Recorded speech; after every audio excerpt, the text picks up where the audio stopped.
Where Are You Going? Where Have You Been? By Joyce Carol Oates. For Bob Dylan. Her name was Connie.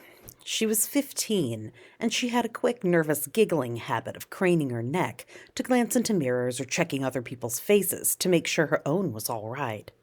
Her mother, who noticed everything and knew everything, and who hadn't much reason any longer to look at her own face, always scolded Connie about it. "Stop gawking at yourself. Who are you? You think you're so pretty," she would say. Connie would raise her eyebrows at these familiar old complaints and look right through her mother into a shadowy vision of herself as she was right at that moment. She knew she was pretty, and that was everything. Her mother had been pretty once, too, if you could believe those old snapshots in the album, but now her looks were gone, and that was why she was always after Connie. "Why don't you keep your room clean like your sister? How have you got your hair fixed? What the hell stinks? Hairspray? You don't see your sister using that junk." Her sister June was 24 and still lived at home. She was the secretary in the high school Connie attended, and if that wasn't bad enough, with her in the same building, she was so plain and chunky and steady that Connie had to hear her praised all the time by her mother and her mother's sisters. June did this, June did that. She saved money and helped clean the house and cooked, and Connie couldn't do a thing. Her mind was all filled with trashy daydreams. Their father was away at work most of the time, and when he came home he wanted supper, and he read the newspaper at supper, and after supper he went to bed. He didn't bother talking much to them, but around his bent head Connie's mother kept picking at her until Connie wished her mother was dead and she herself was dead and it was all over. "She makes me want to throw up sometimes," she complained to her friends. She had a high, breathless, amused voice that made everything she said sound a little forced, whether it was sincere or not. There was one good thing. June went places with girlfriends of hers, girls who were just as plain and steady as she, so when Connie wanted to do that, her mother had no objections. The father of Connie's best girlfriend drove the girls 3 miles to town and left them at a shopping plaza so they could walk through the stores or go to a movie, and when he came back to pick them up again at 11, he never bothered to ask what they had done. They must have been familiar sights walking around the shopping plaza in their shorts and flat ballerina slippers that always scuffed the sidewalk, with charm bracelets jingling on their thin wrists. They would lean together to whisper and laugh secretly if someone passed who amused or interested them. Connie had long, dark blonde hair that drew anyone's eye to it, and she wore part of it pulled up on her head and puffed out, and the rest of it she let fall down her back. She wore a pullover jersey blouse that looked one way when she was at home and another way when she was away from home.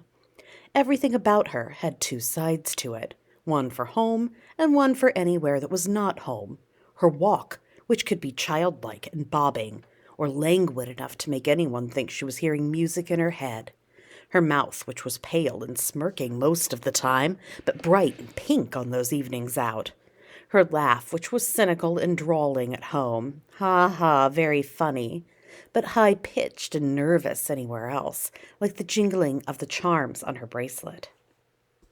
Sometimes they did go shopping or to a movie, but sometimes they went across the highway, ducking fast across the busy road to a drive-in restaurant where older kids hung out. The restaurant was shaped like a big bottle, although squatter than a real bottle, and on its cap was a revolving figure of a grinning boy holding a hamburger aloft. One night in midsummer, they ran across breathless with daring, and right away someone leaned out a car window and invited them over, but it was just a boy from high school they didn't like. It made them feel good to be able to ignore him. They went up through the maze of parked and cruising cars to the bright-lit, fly-infested restaurant, their faces pleased and expectant, as if they were entering a sacred building that loomed up out of the night to give them what haven and blessing they yearned for. They sat at the counter and crossed their legs at the ankles, their thin shoulders rigid with excitement, and listened to the music that made everything so good. The music was always playing in the background, like music at a church service. It was something to depend on. A boy named Eddie came in to talk to them. He sat backwards on his stool, turning himself jerkily around in semicircles, then stopping and turning back again. And after a while he asked Connie if she would like something to eat. She said she would, and so she tapped her friend's arm on her way out. Her friend pulled her face up into a brave, droll look, and Connie said she would meet her at 11 across the way. "I just hate to leave her like that," Connie said earnestly. But the boy said that she wouldn't be alone for long.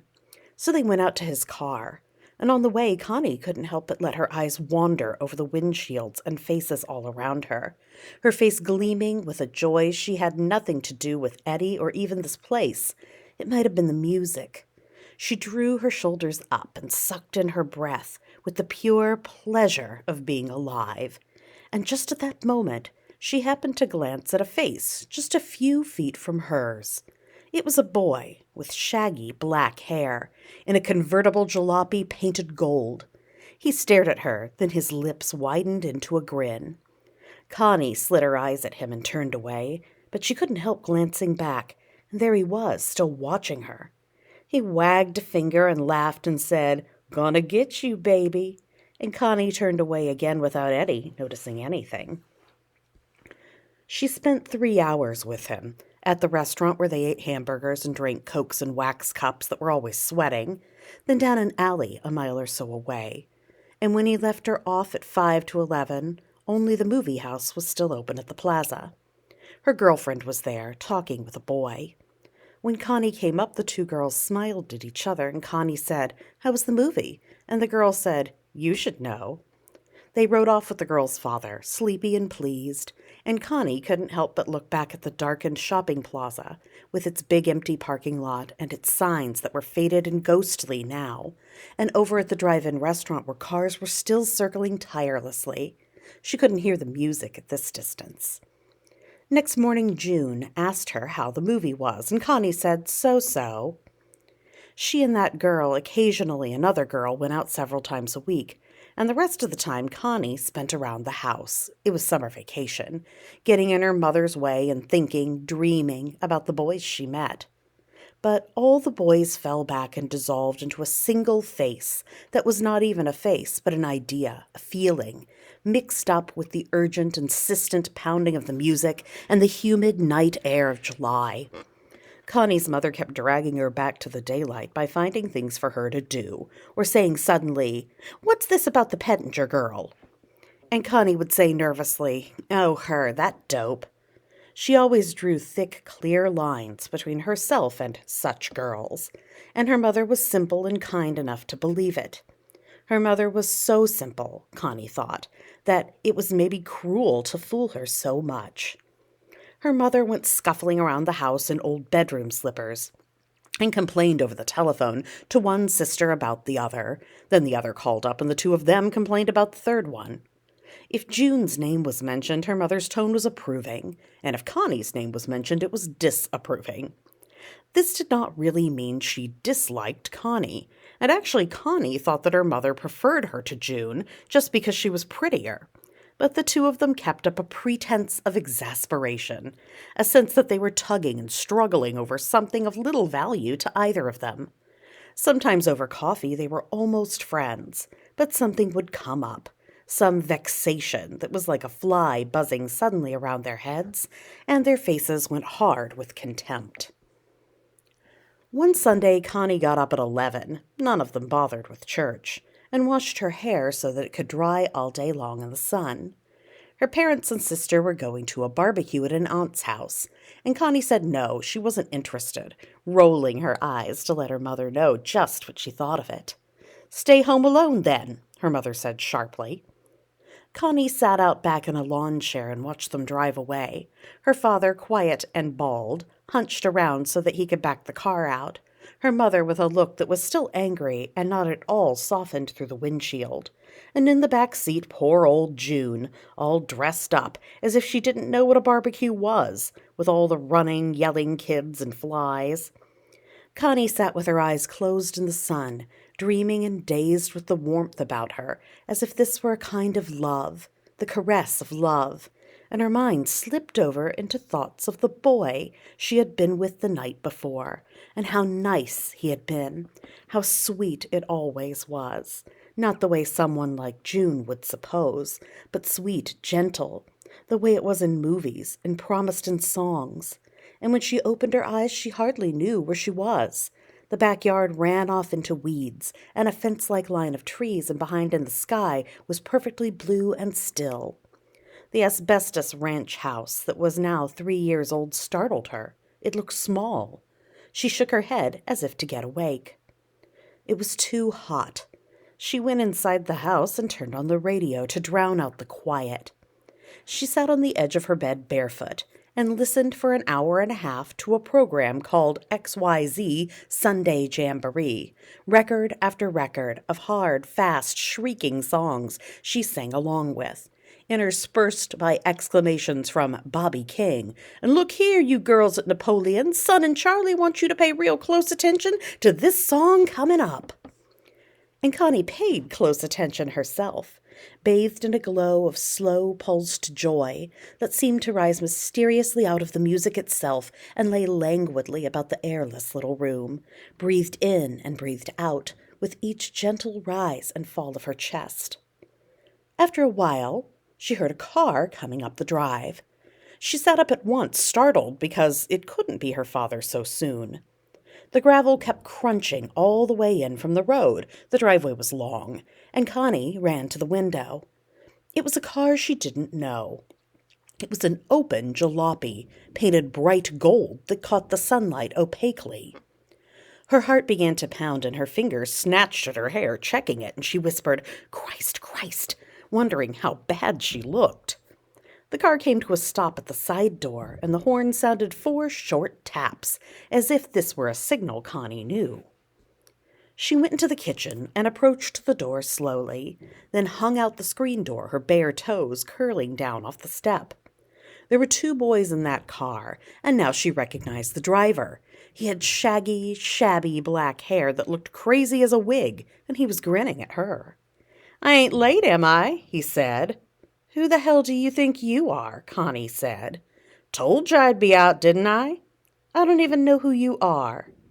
She spoke sullenly, careful to show no interest or pleasure, and he spoke in a fast, bright monotone. Connie looked past him to the other boy, taking her time. He had fair brown hair, with a lock that fell onto his forehead. His sideburns gave him a fierce, embarrassed look, but so far he hadn't even bothered to glance at her. Both boys wore sunglasses. The driver's glasses were metallic and mirrored everything in miniature. "You want to come for a ride?" he said.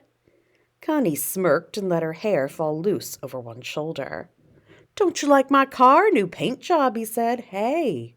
"What?" "You're cute." She pretended to fidget, chasing flies away from the door. "Don't you believe me or what?" he said. "Look, I don't even know who you are," Connie said in disgust. "Hey, Ellie's got a radio, see? Mine broke down." He lifted his friend's arm and showed her the little transistor radio the boy was holding, and now Connie began to hear the music. It was the same program that was playing inside the house. "Bobby King," she said. "I listen to him all the time. I think he's great." "He's kind of great," Connie said reluctantly. "Listen, that guy's great. He knows where the action is." Connie blushed a little because the glasses made it impossible for her to see just what this boy was looking at. She couldn't decide if she liked him or if he was just a jerk, so she dawdled in the doorway and wouldn't come down or go back inside. She said, "What's all that stuff painted on your car?" "Can't you read it?" He opened the door very carefully, as if he were afraid it might fall off. He slid out just as carefully, planting his feet firmly on the ground, the tiny metallic world in his glasses slowing down like gelatin hardening, and in the midst of it Connie's bright green blouse. "This here's my name to begin with," he said. "Arnold Friend" was written in tar-like black letters on the side, with a drawing of a round, grinning face that reminded Connie of a pumpkin, except it wore sunglasses. "I want to introduce myself. I'm Arnold Friend, and that's my real name. And I'm going to be your friend, honey. And inside the car is Ellie Oscar. He's kind of shy." Ellie brought his transistor radio up to his shoulder and balanced it there. "Now, these numbers are a secret code, honey," Arnold Friend explained. He read off the numbers, 33, 19, 17, and raised his eyebrows at her to see what she thought of that, but she didn't think much of it. The left rear fender had been smashed, and around it was written on the gleaming gold background, "Done by crazy woman driver." Connie had to laugh at that. Arnold Friend was pleased with her laughter and looked up at her. "Round the other side's a lot more. You want to come see 'em?" "No." "Why not? Why should I?" "Don't you want to see what's on the car? Don't you want to go for a ride?" "I don't know." "Why not?"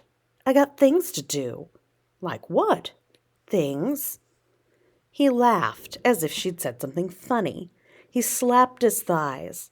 He was standing in a strange way, leaning back against the car as if he were balancing himself. He wasn't tall, only an inch or so taller than she would be if she came down to him. Connie liked the way he was dressed, which was the way all of them dressed, tight faded jeans stuffed into black scuffed boots, a belt that pulled his waist in and showed how lean he was, and a white pullover shirt that was a little soiled and showed the hard, small muscles of his arms and shoulders. He looked as if he probably did hard work, lifting and carrying things. Even his neck looked muscular, and his face was a familiar face somehow. The jaw and chin and cheeks slightly darkened because he hadn't shaved for a day or two, and the nose long and hawk-like, sniffing as if she were a treat he was going to gobble up, and it was all a joke. "Connie, you ain't telling the truth. This is your day set aside for a ride with me, and you know it," he said, still laughing. The way he straightened and recovered from his fit of laughing showed that it had all been fake. "How do you know what my name is?" she said suspiciously. "It's Connie." "Maybe and maybe not." "I know my Connie," he said, wagging his finger. Now she remembered him even better back at the restaurant, and her cheeks warmed at the thought of how she had sucked in her breath just at the moment she passed him, how she must have looked to him. And he had remembered her. "Ellie and I come out here especially for you," he said. "Ellie can sit in back. How about it?" "Where?" "Where what?" "Where are we going?" He looked at her. He took off the sunglasses, and she saw how pale the skin around his eyes was, like holes that were not in shadow, but instead in light. His eyes were like chips of broken glass that catch the light in an amiable way. He smiled. It was as if the idea of going for a ride somewhere to some place was a new idea to him. "Just for a ride, Connie, sweetheart." "I never said my name was Connie," she said. "But I know what it is. I know your name and all about you, lots of things," Arnold Friend said. He had not moved yet, but stood still leaning back against the side of his jalopy. "I took a special interest in you, such pretty girl, and found out all about you. Like, I know your parents and sister are gone somewheres, and I know where and how long they're going to be gone. And I know who you were with last night, and your best girlfriend's name is Betty, right?" He spoke in a simple, lilting voice, exactly as if he were reciting the words to a song. His smile assured her that everything was fine. In the car, Ellie turned up the volume on his radio and did not bother to look around at them. "Ellie can sit in the back seat," Arnold Friend said. He indicated his friend with a casual jerk of his chin, as if Ellie did not count and she should not bother with him. "How'd you find out all that stuff?" Connie said. "Listen, Betty Schultz and Tony Fitch and Jimmy Pettinger and Nancy Pettinger," he said in a chant. "Raymond Stanley and Bob Hutter." "Do you know all those kids?" "I know everybody." "Look, you're kidding. You're not from around here." "Sure." "But how come we never saw you before?" "Sure you saw me before," he said. He looked down at his boots as if he were a little offended. "You just don't remember." "I guess I'd remember you," Connie said. "Yeah?" He looked up at this beaming. He was pleased. He began to mark time with the music of Ellie's radio, tapping his fists lightly together. Connie looked away from his smile to the car, which was painted so bright it almost hurt her eyes to look at it. She looked at that name, Arnold Friend, and up at the front fender was an expression that was familiar: "Man the flying saucers." It was an expression kids had used the year before but didn't use this year. She looked at it for a while as if the words meant something to her that she did not yet know. "What are you thinking about, huh?" Arnold Friend demanded. "Not worried about your hair blowing around in the car, are ya?" "No." "Think maybe I can't drive good?" "How do I know?" "You're a hard girl to handle. How come?" he said. "Don't you know I'm your friend? Didn't you see me put my sign in the air when you walked by?" "What sign?" "My sign." And he drew an X in the air, leaning out toward her. They were maybe 10 feet apart. After his fan fell back to his side, the X was still in the air, almost visible. Connie let the screen door close and stood perfectly still inside it, listening to the music from her radio and the boys blend together. She stared at Arnold Friend. He stood there so stiffly relaxed, pretending to be relaxed, with one hand idly on the door handle, as if he were keeping himself up that way and had no intention of ever moving again. She recognized most things about him: the tight jeans that showed his thighs and buttocks, and the greasy leather boots and the tight shirt, and even that slippery, friendly smile of his. That sleepy, dreamy smile that all the boys used to get across ideas that they didn't want to put into words. She recognized all this, and also the sing-song way he talked, slightly mocking, kidding, but serious and a little melancholy. And she recognized the way he tapped one fist against the other in homage to the perpetual music behind him. But all these things did not come together. She said suddenly, "How old are you?" His face faded. She could see then that he wasn't a kid. He was much older, 30, maybe more. At this knowledge, her heart began to pound faster. "That's a crazy thing to ask. Can't you see I'm your own age?" "Like hell you are. Or maybe a couple years older. I'm 18. 18, she said doubtfully. He grinned to reassure her, and lines appeared at the corner of his mouth. His teeth were big and white. He grinned so broadly his eyes became slits, and she saw how thick the lashes were, thick and black as if painted with a black tar-like material. Then abruptly he seemed to become embarrassed, and looked over his shoulder at Ellie. He's crazy," he said. "Ain't he a riot? He's a nut, a real character." Ellie was still listening to the music. His sunglasses told nothing about what he was thinking. He wore a bright orange shirt unbuttoned halfway to show his chest, which was pale, bluish chest and not muscular like Arnold Friend's. His shirt collar was turned up all around, and the very tips of the collar pointed out past his chin as if they were protecting him. He was pressing the transistor radio up against his ear and sat there in a kind of daze right in the sun. "He's kind of strange," Connie said. "Hey, she says you're kind of strange, Arnold Friend cried. He pounded on the car to get Ellie's attention. Ellie turned for the first time, and Connie saw with shock that he wasn't a kid either.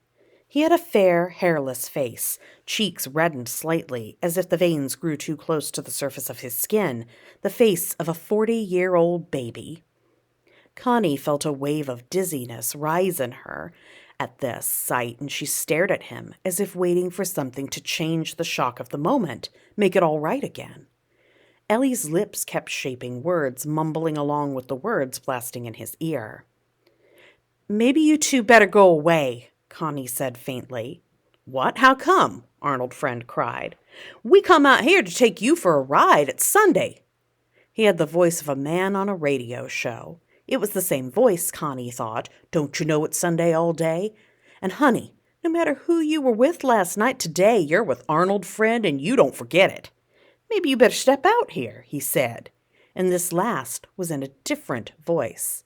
It was a little flatter, as if the heat was finally getting to him. "No, I got things to do." "Hey, you two better leave." "We ain't leaving until you come with us." "Like hell I am."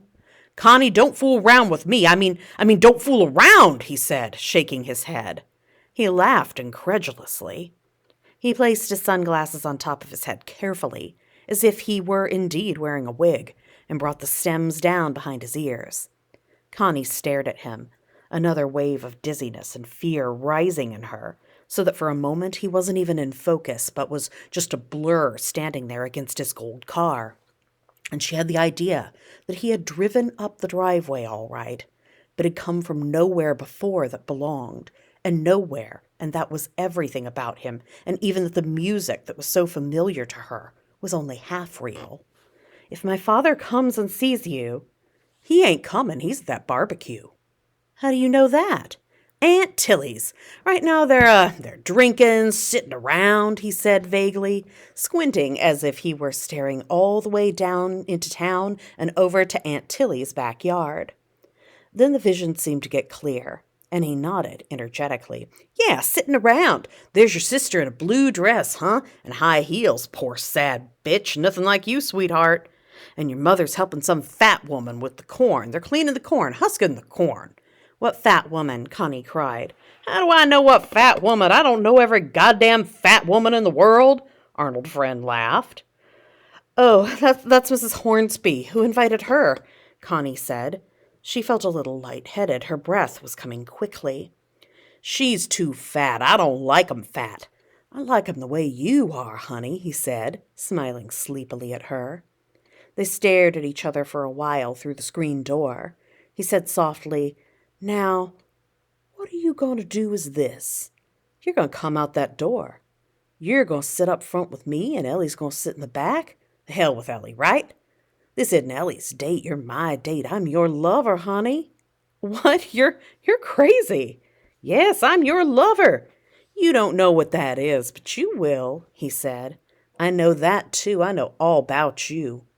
But look, it's real nice, and you couldn't ask for nobody better than me or more polite. I always keep my word. I'll tell you how it is. I'm always nice at first the first time. I'll hold you so tight you won't think you have to try to get away or pretend anything, 'cause you'll know you can't. And I'll come inside you where it's all secret, and you'll give in to me and you'll love me. Shut up, you're crazy, Connie said. She backed away from the door. She put her hands up against her ears as if she'd heard something terrible, something not meant for her. People don't talk like that. You're crazy, she muttered. Her heart was almost too big now for her chest, and its pumping made sweat break out all over her. She looked to see Arnold Friend pause, then take a step towards the perch, lurching. He almost fell, but like a clever, drunken man, he managed to catch his balance. He wobbled in his high boots and grabbed hold of one of the porch posts. Honey, he said, you still listening? Get the hell out of here. Be nice, honey, listen. I'm going to call the police. He wobbled again, and out of the side of his mouth came a fast spat curse, an aside not meant for her to hear. But even this Christ sounded forced. Then he began to smile again. She watched the smile come, awkward, as if he were smiling from inside a mask. His whole face was a mask, she thought wildly, tanned down to his throat, but then running out, as if he had plastered makeup on his face but had forgotten about his throat. Honey, listen, here's how it is. I always tell the truth, and I promise you this. I ain't coming in that house after you. You'd better not. I'm going to call the police if you don't. Honey, he said, talking right through her voice. Honey, I'm not coming in there, but you are coming out here. You want to know why? She was panting. The kitchen looked like a place she had never seen before, some room she had run inside, but that wasn't good enough, wasn't going to help her. The kitchen window had never had a curtain, after 3 years, and there were dishes in the sink for her to do, probably, and if you ran your hand across the table, you'd probably feel something sticky there. You listening, honey? Hey, going to call the police. Soon as you touch that phone, I don't need to keep my promise and can come inside. You don't want that. She rushed forward and tried to lock the door. Her fingers were shaking. But why lock it? Arnold Friend said gently, talking right into her face. It's just a screen door. It's just nothing. One of his boy boots was at a strange angle, as if his foot wasn't in it. It pointed to the left, bent at the ankle. I mean, anybody can break through a screen door and glass and wood and iron or anything else if he needs to. Anybody at all, and especially Arnold Friend. If the place got lit up with fire, honey, you'd come running out into my arms, right into my arms and safe at home. like you knew I was your lover and you'd stop fooling around. I don't mind a nice shy girl, but I don't like no fooling around." Part of those words were spoken with a slight rhythmic lilt, and Connie somehow recognized them, the echo of a song from last year about a girl rushing into her boyfriend's arms and coming home again. Connie stood barefoot on the linoleum floor staring at him. "What do you want?" she whispered.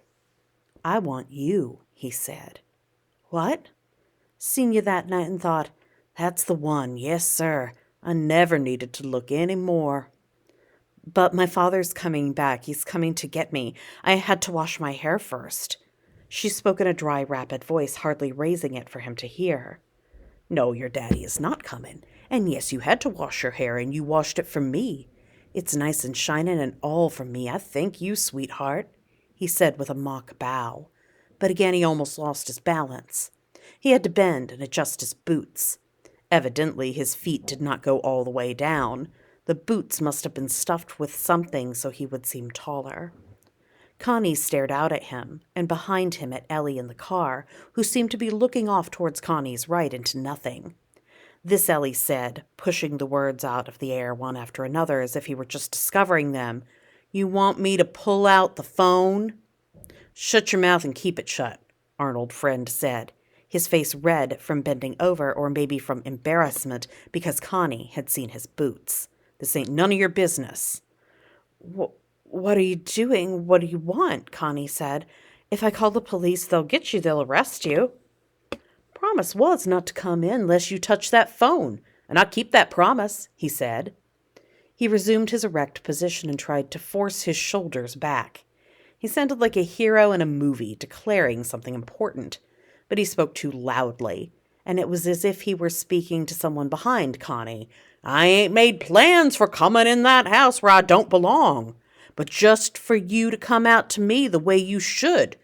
Don't you know who I am?" "You're crazy," she whispered. She backed away from the door, but did not want to go into another part of the house, as if this would give him permission to come through the door. "What are you? You're crazy, you—" "Huh? What are you saying, honey?" Her eyes darted everywhere in the kitchen. She could not remember what it was, this room. "This is how it is, honey. You come out and we'll drive away, have a nice ride. But if you don't come out, we're going to wait till your people come home, and then they're all going to get it." "You want that telephone pulled out?" Ellie said. He held the radio away from his ear and grimaced, as if without the radio the air was too much for him. "I told you shut up, Ellie," Arnold Friend said. "You're deaf. Get a hearing aid, right? Fix yourself up. This little girl's no trouble and is going to be nice to me. So, Ellie, keep to yourself. This ain't your date, right? Don't hem in on me. Don't hog. Don't crush. Don't bird dog. Don't trail me," he said in a rapid, meaningless voice, as if he were running through all the expressions he'd learned, but was no longer sure of which of them was in style, then rushing on to new ones, making them up with his eyes closed. "Don't crawl under my fence. Don't squeeze in my chipmunk hole. Don't sniff my glue. Suck my popsicle. Keep your own greasy fingers on yourself." He shaded his eyes and peered in at Connie, who was backed against the kitchen table. "Don't mind him, honey. He is just a creep. He's dope, right? I'm the boy for you, and like I said, you come out here nice like a lady and give me your hand, and nobody else gets hurt. I mean, your nice old bald-headed daddy and your mummy and your sister in her high heels, because listen, why are they them in this?" "Leave me alone," Connie whispered. "Hey, you know that old woman down the road, the one with the chickens and stuff, you know her?" "She's dead." "Dead? What? You know her?" Arnold Friend said. "She's dead." "Don't you like her?" "She's dead. She isn't here anymore." "But don't you like her? I mean, you got something against her? Some grudge or something?" Then his voice dipped as if he were conscious of a rudeness. He touched the sunglasses perched on top of his head, as if to make sure they were still there.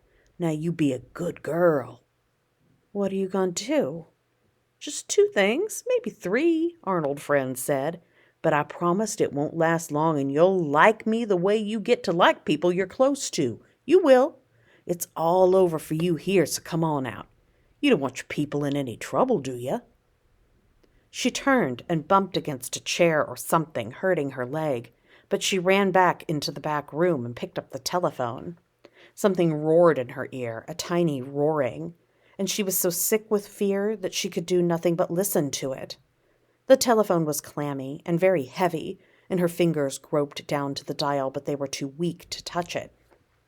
She began to scream into the phone, into the roaring.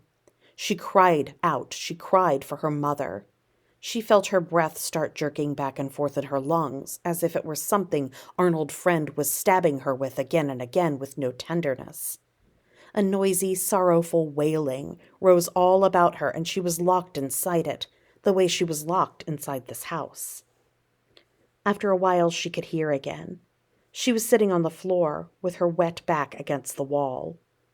Arnold Friend was saying from the door, "That's a good girl. Put the phone back." She kicked the phone away from her. "No, honey, pick it up. Put it back right." She picked it up and put it back.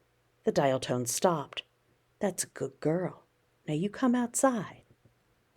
She was hollow with what had been fear, but was now just an emptiness. All that screaming had blasted it out of her. She sat, one leg cramped under her, and deep inside her brain was something like a pinpoint of light that kept going and would not let her relax. She thought, "I'm not going to see my mother again." She thought, "I'm not going to sleep in my bed again." Her bright green blouse was all wet. Arnold Friend said in a gentle, loud voice that was like a stage voice, "The place where you came from ain't there any more. And where you had in mind to go is canceled out. This place you are now inside your daddy's house is nothing but a cardboard box I can knock down any time. You know that and always did know it, you hear me?" She thought, "I have got to think. I have got to know what to do. We'll go out to a nice field, out in the country where it smells so nice and it's sunny," Arnold Friend said. "I'll have my arms tight round you, so you won't need to try and get away, and I'll show you what love is like, what it does. The hell with this house. It looks solid, right?" He ran a fingernail down the screen, and the noise did not make Connie shiver as it would have done the day before. "Now put your hand on your heart, honey. Feel that? That feels solid too, but we know better.